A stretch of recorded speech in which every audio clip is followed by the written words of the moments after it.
positive. Dako tayo sa unang pagtatanong ng ating negative. Brother L ng Iglesia ni Cristo, 7 minutes. Unang tanong, nilatag mo yung Mika 5:2. Ano ang sabi? Nailabas o ilalabas pa lang ng Diyos?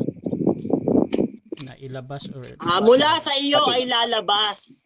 At yung lalabas, ang kanyang pinanggalingan mula ng una, mula ng walang hanggan. Hindi tao yung lalabas na yun. Galing yun sa mula ng una mula ng walang hanggan. Okay, sinabi mo ilalabas. Kailan ilalabas? Noong wala pang sanlibutan o meron ng Bethlehem, nakausap ang Diyos. Categorical. Wala pang sanlibutan. Siya kasi yung karunungan at kapangyarihan ng Diyos ayon sa unang Korinto 1:24 Ang katunayan, sa Kawikaan ng 8 ng 22, inari ako ng Panginoon nung pasimula ng kanyang lakad. Sabi nung karunungan. Wala pang nililika, inari na siya ng Panginoon yung karunungan. Si Kristo yon, unang Korinto 1:24.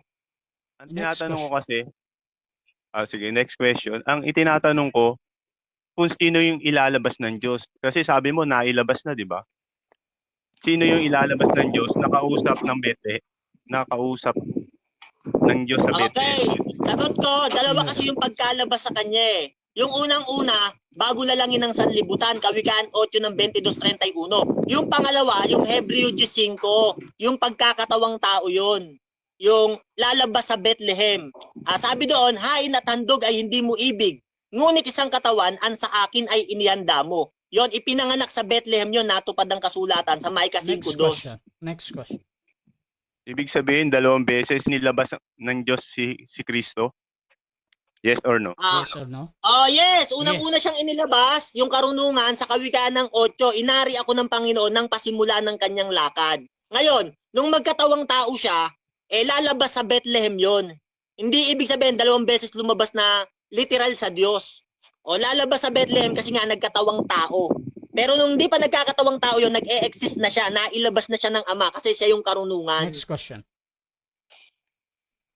Sinabi mo sa John 23 na pag taga-langit, hindi taga-ibaba, ay Diyos. Ang tinutukoy ba na taga-langit diyan si Kristo lang o hindi? Yes or no? Dito sa John 8:23, sarili niya yung tinuturo niya, yes. Kasi siya ang nagsabi niyan eh. Kayo yung mga taga-ibaba, ako'y taga-itaas. Sarili niya yung sinasabi niya diyan. Walang iba. Taga-itaas talaga siya eh. Hindi siya taga rito, sabi niya. Kaya nga hindi tao yan, kapatid eh. Diyos yan. Nagtataka nga ako sa iglesia niyo eh. Bakit pinipilipit niyo mga talata? Next question. Paano yung mga apostol na sinabi ni Kristo na hindi rin sila taga-ibaba? Diyos rin ba sila? Ibang context naman yun. Siyempre, nakapagmana sila ng buhay na walang hanggan eh. Kaya, meron na silang parte sa langit. Iba naman yung kapatid. Iba naman itong sinasabi ni Kristo. Kaya ligaw talaga iglesia nyo eh. Sabog-sabog aral nyo eh. Damay-damay eh. Next question.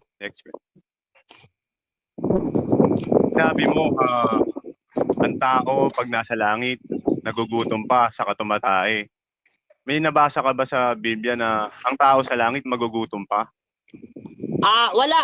Aral nyo yun eh. Sabi nyo, tao nung nasa langit, tao nung bababa, tao nung mangaral, tao nung pumanik. Aral nyo yun eh, taong nasa langit. Siyempre, ang tao tumatae. Kaya nga nagtataka ako sa aral nyo eh. Pag tumae yung Kristo nyo, babagsak sa iglesia nyo, dudume. Babaho iglesia nyo.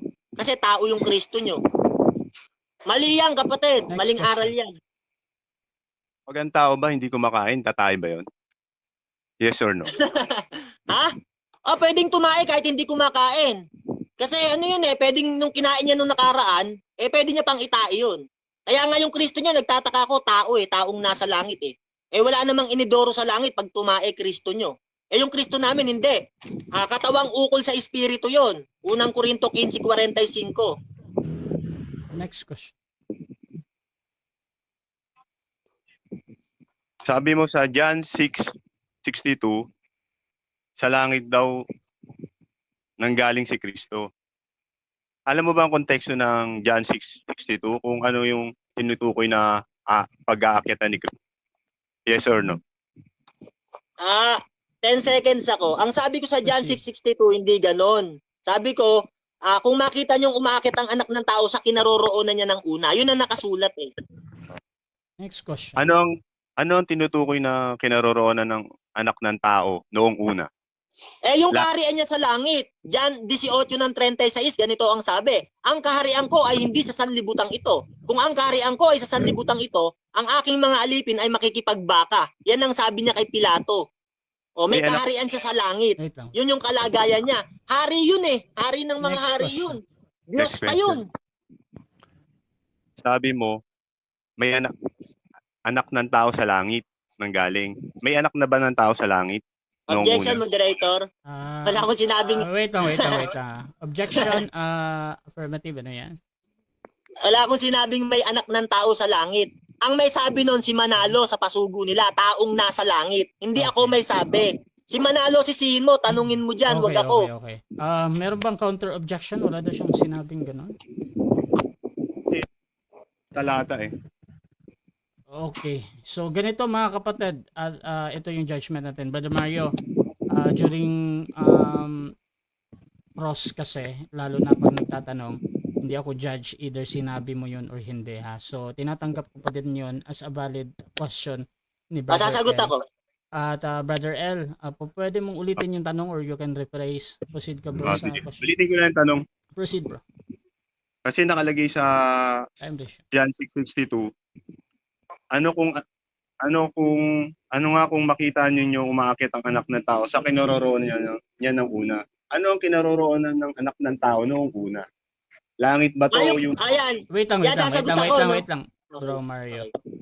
Gusto ko lang madinig yung huli kasi may parang categorical yun eh. Brother L. categorical?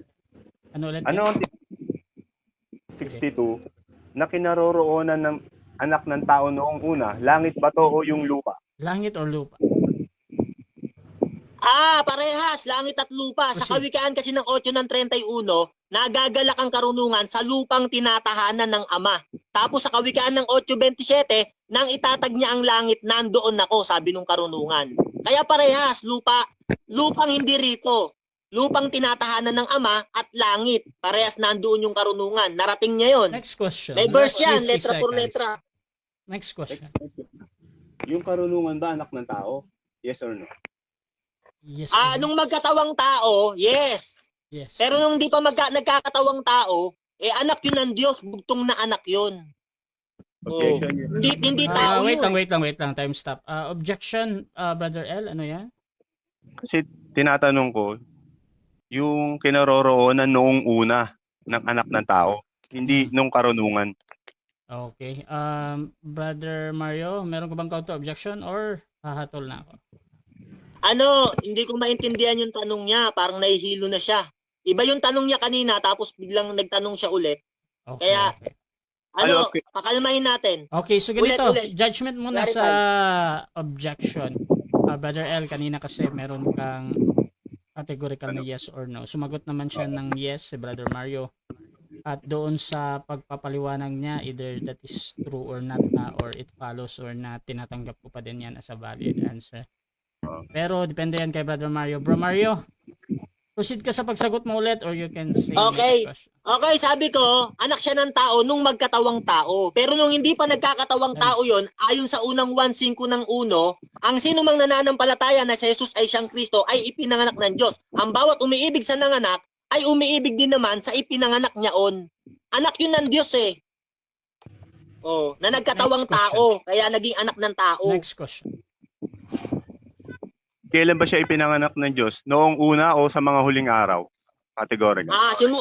Okay, sagot ko, may kanan 5 ng 2. Ang kanyang pinagbuhatan ay mula pa ng una. Mula ng walang hanggan ay lalabas sa akin. 7 minutes time. Oh. Okay, so dyan nagtatapos mga kapatid ang ating first cross ng negative.